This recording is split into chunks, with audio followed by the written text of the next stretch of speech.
Hello, welcome to my channel.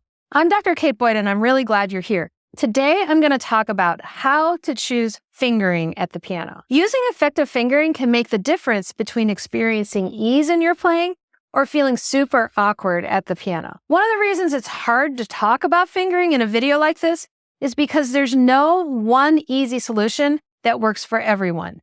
The fingering you choose is going to depend on a variety of factors like hand size, your own experience and technique, and ultimately your personal preference. However, there are some principles and best practices for fingering that can help you make informed fingering decisions that work for you. Today, I'm going to talk about 5 ways to think about fingering that will help you be more effective at the piano. Number 1.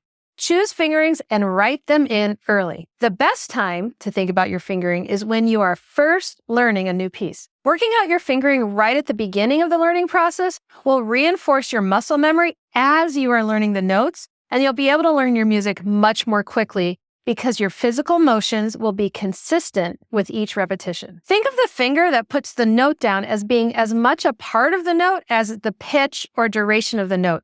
It's that important to have consistent fingering. Take the time early on to choose and write in your fingering. You'll avoid making as many mistakes and having to correct bad habits later on, which can be time-consuming and frustrating. Once you've written in your fingering and as you're learning your music, you can experiment with different fingerings and determine which ones work best for you. Here's how I choose and write in fingerings as I learn the notes in a new piece. I'm going to use Bach's Prelude in D major from the Well-Tempered Clavier Book 1 for this example. So I'm looking at this and I can already see these notes repeating themselves throughout. So I'm seeing. So that indicates to me that I'm going to be using 2, 3, 4 on those throughout. 2, 3, 4, 4, 3, 2, 2, 3, 4, 4, 3, 2. And then here I'm going to use 2, 3, 4 again to keep the pattern going. And then here, I'm going to have a 1 on that, so that'll be 3, 2, 1. So I'm looking also at the notes that are the top and bottom, and that's going to be 1 and 5. So 2, 3, 4, 1. So I'll write those in. 1, 5, 1, 5. I don't need to repeat 2, 3, 4 on every single note because my fingers are in that hand position already. So now I'm going to play 2, 3, 4, 1, 3, 2. So now I have a choice. There are kind of 2 obvious options here for me. The first option would be to do 2, 3, 4, 5, 1, and then go back to 4, 3, 2. And the reason that I might consider that is because the 4, 3, 2 sets me back up to be on 3 on the next line. So that's one option. So I'm going to see how that feels from here. Now I'm not a huge fan of that because here my hand kind of feels spread out. I don't really like that feeling in my hand. So another choice would be to do 2 and then put a 1 there and then go to 3, 4 and then 1, 4, 3, 2. So that's how this would look and feel. 3, 2, 1, 2, 1, 3, 4. So it's a slightly less conventional fingering, but for me, I kind of like it. Let's see. I kind of like that because I don't feel as spread out, and then I can actually move more easily. And I'm also not kind of relying on being on the outside of my hand. So that's an example of how I approach fingering. I'm looking at the patterns and I'm in the hand positions, and then I'm also considering a couple of options in various places. Number 2, invest in a good edition and use the printed fingering as a starting point. When you're figuring out your fingering at the beginning of the learning process, the specific edition you're working from is going to be important. You get what you pay for with editions. The gold standard is what we in the biz call the Urtext edition. Urtext is a word we borrowed from the German Urtext, which literally translates to original text.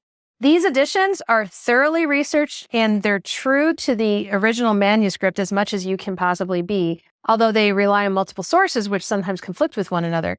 but they contain a minimum of added markings that didn't originate from the composer. But even urtext editions often have editorial fingering. If you have one of those copyright-free 19th century editions that you downloaded from the internet, it might not have any fingering in it. When you're deciding on your fingering, it can be a huge time saver to have good printed fingering from an editor to use as a starting point. Sometimes following this fingering and studying why an editor made a certain fingering decision can actually give you insight and new ideas about how to move around the keyboard. But it's equally important to understand that these fingerings are not set in stone, and they might not always work well for your individual hand size and shape. So that's why I suggest that you start with a good edition and use the printed fingering as a starting point. But as you learn it, don't be afraid to experiment and adjust the fingering to suit your hand. I'm going to show you two different editions of the same Beethoven sonata. This is his sonata, Opus 31, number 2, nicknamed the Tempest Sonata. I'm going to show you the difference between these two editions, and also I'm going to show you how I use the printed fingering as a basis for choosing my own fingering. The first edition I'm going to show you is the Breitkopf and Hertel edition, which I downloaded free off the internet. And you can see that there's no fingering at all written in here. So I'm looking at it, etc. And now this part, I'm not sure if I literally have no idea how to consider that fingering. Should I do 5, 4, 4, 3, 3, 2, 2, 1, 5, 4. So 5, 4, 4, 3, 3, 2, 2, 1. Now that's not really great fingering because of the repeated notes, but looking at that with no editorial fingering at all, I might be inclined to try. The problem is that repeated notes are extremely difficult on the same finger in a very, very fast tempo. So that would be kind of like, and so I would be kind of freezing my hand and so forth. Now I'm going to show you the Henley edition of that same sonata. This is the Henley edition, and the Henley edition is the gold standard in some ways of urtext editions. So you can see that there is editorial fingering in this edition. And this editor wrote in 3, 2, 3, 2, 3, 2, 3, 1. That's not fingering that would be obvious to me without any printed fingering. And so I might have been inclined to do different fingering and then figure out later when it was really fast that that might not work as well. So 3, 2, 3, 2. The reason that that is good fingering is because it's easy to play that fast and light because I'm changing fingers. Now that's something that is very pianistic, and that if you've done a lot of fingering and done a lot of playing, you'll know that. But if you don't have any experience in that, that's why it's really helpful to have an editorial explanation by virtue of the printed fingering that kind of teaches you in a way how to move your hand swiftly on a passage like this. Number 3, insist on consistency. I really can't overstate how important it is to be consistent in your fingering. I know it can be really tempting to switch up your fingering as you practice a piece and keep changing it, but trust me, that can lead to mistakes when you perform. So instead, here's what you should do. Once you've chosen a fingering that works for you, stick to it. Spend some time carefully considering the natural movements of your hand, the intervals between the notes and the direction they're going, and the overall flow of the music. Once you've got your fingering all worked out, then use it consistently every time you practice. You will thank yourself when it comes to the performance. As I mentioned earlier, practicing with the same fingering every time will help your fingers develop muscle memory. That muscle memory you build in at this stage helps you play with a lot more efficiency, and it also helps with memorization because your fingers already know exactly which notes to play. So insist on playing with the same fingering every single time. It'll help you build good habits and improve your playing skills. Now I'm going to take a piece and I'm going to show you what it looks like for me to practice it and not use consistent fingering. I'm going to talk about Chopin's Etude in F major, Opus 10, number 8. I'm going to look at the 9th measure because the first 8 measures are quite straightforward with just 4, 3, 2, 1 throughout. And then if I look in measure 9 though, I can see a couple of different possible options for fingering. So I'm going to play it first of all with 3, 2, 1 with 4 over. So I basically have this hand position and then this position, and then I cross over with the second finger, and then I come up with this hand position. Okay, that's one way of fingering it. Now I can practice it that way, and if I'm extra consistent, that'll help me learn it faster. However, what I could do is as I come up, I could go to 5, and then I could do 4, 3, 2, 1, 4, 3, 2, 1. And that would make it so I didn't have to cross over on the second finger. And then cross over.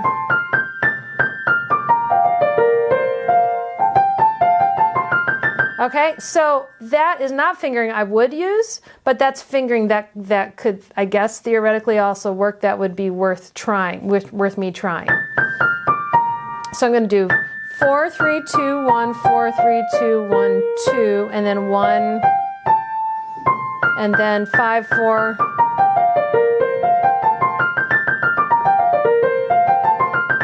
All right, and I'm playing it 2 different ways to kind of just illustrate that I gotta pick one and then write it in my music and then stick with it. Because if I play it sometimes, and then other times I start on 4 and put a thumb on black keys, that's going to be confusing. Number 4, know what finger you're playing. There's a surprisingly common problem I see with fingering, even with advanced pianists, and it comes down to self-awareness. Sometimes people play the piano and assume they're playing with the correct fingers when in reality they're not. What I mean is, sometimes people think they're playing the third finger, but it's actually the second finger, for example, and they don't notice it till they look down and they're kind of surprised, like, oh my gosh, that's not the third finger, that's the second finger. So it's not enough to simply look at the printed finger numbers in the score. You really must actively ensure that you're using the correct fingers when you play. If this is you, what you need to do is develop the habit of continuously checking and monitoring your fingers as you play. To help develop your awareness of the exact finger you're playing, here are 3 exercises. The first exercise is play something and say the finger numbers out loud as you play each note. It could be a scale, it could be arpeggios, or it could be a piece that you're working on. This will help you to reinforce that connection between the printed finger numbers and the actual fingers you're using.